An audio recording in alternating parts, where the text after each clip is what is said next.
அமேஸோடைய ஒரு சின்ன சில்லவுட் வந்து அந்த ஒரு மியூசிக்கோட நம்மளை வந்து வெல்கம் பண்ணுது. அண்ட் இன்ஜின் ஸ்டார்டிங் வந்து ரொம்பவும் ஒரு சின்ன வைப்ரேஷன் கூட இல்லாமல் அந்தளவுக்கு ஒரு நீட்டான ஒரு ஸ்டார்ட் அப்படின்னு சொல்லலாம். அண்ட் இன்றைக்கி நம்ம கூட இருக்கிறது இந்த சிவிடி மாடல். ஸோ நம்ம previous first generation second generation models வந்து நம்ம வந்து மேனுவலில் பார்த்துருப்போம். ஸோ இப்போது சிவிடி கிடச்சிருக்குது அப்படிங்கிறது கண்டிப்பாக ஒரு நல்ல விஷயம் தான்.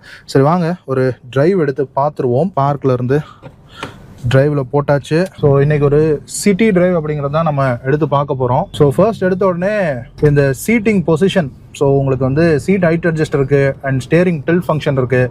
ஸோ நம்மளுடைய டிரைவிங் போஸ்டர் அப்படிங்கிறத நம்ம வந்து நமக்கு ஏற்ற மாதிரி வச்சுக்கலாம். ஸோ ஹார்னும் ஒரு டீசெண்டான குவாலிட்டியில் தான் கொடுத்துருக்காங்க.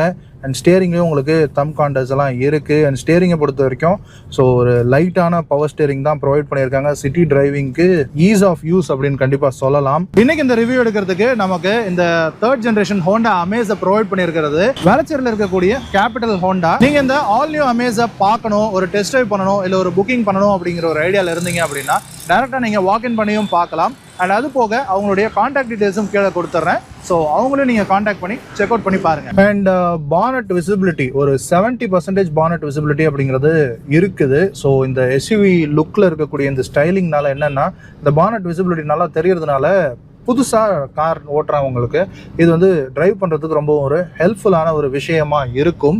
அண்ட் இது வந்து நமக்கு ஆட்டோமேட்டிக் கியர் பாக்ஸ் வெஹிக்கிள் அப்படிங்கிறதுனால கிளச்சை பிடிக்கிற வேலை அப்படிங்கிறது இல்லை. அண்ட் யூஸ்வலாகவே ஹோண்டாவில் கிளச்சும் வந்து கொஞ்சம் லைட்டான கிளச் தான் கொடுப்பாங்க. அண்ட் இந்த வெஹிக்கிளை பொறுத்த வரைக்கும் த்ராட்டில் ரெஸ்பான்ஸ் அப்படிங்கிறது